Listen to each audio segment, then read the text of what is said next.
धर्म प्रेमी सज्जनों, भगवान की जब कृपा होती है तो कभी धर्म की सच्चाई को जानने का अवसर मिलता है। मुसलमानों के बीच में लगातार कई वर्षों से हम जा रहे हैं और भारतवर्ष में एक नई प्रथा का प्रारंभ किया मैंने कि जब जगत गुरु शंकराचार्य भी मुसलमानों के बीच में जाकर के उनके प्रेम को समझ सके और इस्लाम की सच्चाई को जान करके इस्लाम को सारी दुनिया में एक इंसानियत का सबसे बड़ा पाठ सिखाने वाला धर्म मानने के लिए लोगों को समझावे। जब लोग इस्लाम को बेदर्द, मुसलमान को बेदर्द, तलवार के जोर पर चलने वाला धर्म बताते हैं तो अगर शायद धरती में कोई दुखी होता होगा तो सबसे ज्यादा दुख मुझको होता है। ये न सच्चाई है और न कभी ये सच्चाई हो सकती है। जिस इस्लाम ने पहला कलमा ही कुरान शरीफ का बताता है कि नहीं है इबादत के काबिल सिवाय परमात्मा के और कोई, ला इलाहा इल्लल्लाह मोहम्मद रसूलुल्लाह। भला आप बताइए, वेदों का रस निचोड़ करके मोहम्मद साहब ने परमात्मा की इबादत करके परमात्मा के पैगाम को एक ही कलमे में दे दिया, इससे बड़ा ग्रंथ दुनिया में और क्या हो सकता है। अगर कुरान के पहले कलमे को ही पढ़ करके हिंदू अपने धर्म का पालन करना चाहे तो उससे बड़ा धर्मात्मा शायद कोई नहीं होगा।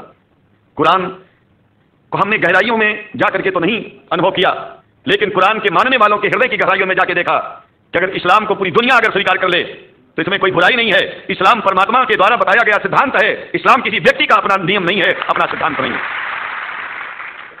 कुछ लोग भेदभाव पैदा करने के लिए इस धरती पर मुसलमानों को बेदर्द कह देते हैं, इस्लाम को बुरा कह देते हैं। मैं कहता हूं उनसे बुरा इस दुनिया में कोई नहीं है। वो शैतान के बच्चे हैं, खुदा के बच्चे नहीं है। क्योंकि जहां तक मेरी अपनी पहुंच है, हमने वेदों को पढ़ा, पुराण को पढ़ा, शास्त्रों को, हिंदू धर्म ग्रंथों को पढ़ा, उसके बाद में मुसलमानों के बीच में जाना शुरू किया। हमने मुसलमानों से हाथ मिलाया तो हमारा विरोध किया गया। ये अंडा खाने वालों से हाथ मिलाते हैं शंकराचार्य कैसे हैं। अरे हमने कहा कि तुम्हारी समझ में नहीं आ रहा है। वो 5 बार इबादत कर लेते हैं खुदा की, तुम घास खाते हो और एक बार भी बात नहीं करते हो तो तुमसे बड़ा अधर्मी दुनिया में कौन है। तुम अपने अधर्म को देखो। किसी के पवित्रता के सिद्धांतों का विरोध करना पहला अधर्म है। आप क्या खाते हैं, कैसे रहते हैं, अगर हमें आप दुखी नहीं करते हैं तो आपसे बड़ा इंसान दुनिया में कोई नहीं है। हम घास खाएं और आपके दिल को चोट पहुंचाएं तो हमसे बड़ा अधर्मी कोई नहीं है दुनिया में।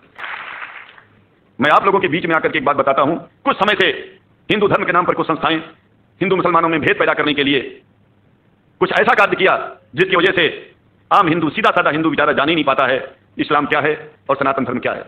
सनातन धर्म और इस्लाम में कोई भेद नहीं है और हिंदू धर्म तो कोई धर्म ही नहीं है। सनातन धर्म धर्म है और शायद जो संस्कृत का सनातन शब्द है, अगर किसी भाषा में उसको इस्लाम कहा जाए तो कोई बुरी बात नहीं है। इस्लाम और सनातन में कोई भेद नहीं है क्योंकि परमात्मा एक है, परमात्मा सबका है। यह संदेश ऋषियों मुनियों ने दिया और यही संदेश परमात्मा का भेजा हुआ संदेश स्वयं हमारे मोहम्मद साहब ने इस पैगाम को हमको दिया। तो हम भेदभाव क्यों करें। यहां पर भारत का मुसलमान, एक बात बिल्कुल मैं स्पष्ट बता रहा हूं आपसे, अगर भारत का मुसलमान सो गया तो भारत सो जाएगा। इसलिए भारत को जगाना है तो मुसलमानों को जागते रहना पड़ेगा। भारत जाग जाएगा, पूरी दुनिया जाग जाएगी।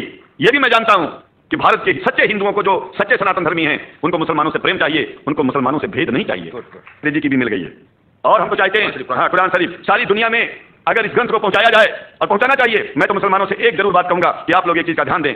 आपके पड़ोस में जिस भी भाषा को जानने वाला व्यक्ति रहता हो, जिस भी भाषा को, कोशिश कीजिए कि आप इस कुरान जैसे पवित्र ग्रंथ को उसको उसकी भाषा में पहुंचाइए। और मेरी समय सारी दुनिया में कुरान पहुंचेगा तो सारी दुनिया में शांति होगी, सारी दुनिया में अमन होगा और सारी दुनिया में ऐसे ही इतने प्रेमियों के बीच में शंकराचार्य को पहुंचने में और बोलने में कोई दिक्कत नहीं होगी, संकोच नहीं होगा। आप लोग भी निडर हो जाइए, आप लोग भी संकोच छोड़िए। हम जानते हैं कभी कभी संकोच में, कभी कभी इस देश के कुछ जो फिरकापरस्त लोग हैं उनकी उल्टी सीधी योजनाओं में हम लोग एक दूसरे से मिल नहीं पाते। हम हाथ पसारे हुए आपके सामने खड़े हैं, आए हैं, हम आपको गले से लगा रहे हैं, लगाते हैं, दिल भी मिलाएंगे, गला भी मिलाएंगे और जरूरत पड़ गई तो आप लोगों के लिए दिल कटाने की और सिर कटाने की जरूरत पड़ जाए तो इस्लाम की रक्षा के लिए शंकराचार्य आपका साथ देगा।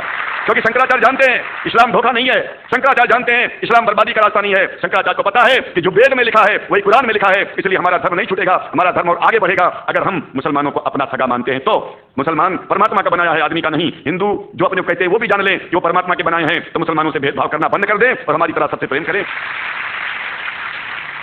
डॉक्टर लखना साहब, देखिए मैं अपरिचित था, जानता नहीं था और मैं बड़ा प्रसन्न हूं कि वो समय निकाले और यहाँ आए। उनको तो मैं धन्यवाद क्या दूं। मैं तो ये चाहूंगा कि परमात्मा उनको शक्ति दे कि हम लोगों को सबको ऐसे ही सुंदर दिव्य बड़ी सभाओं में संबोधित करते हुए और हम लोगों के ऊपर वो स्वयं कृपा बनाए रखें और हम उनके साथ रहेंगे जहां भी जो होगी सदा जीवन में उनका साथ देते रहेंगे। इन्हीं शब्दों के साथ जीवन में आप जब भी याद करेंगे, जब तक मेरा शरीर है, हम आपकी सभाओं में आते रहेंगे। ओम शांति शांति शांति।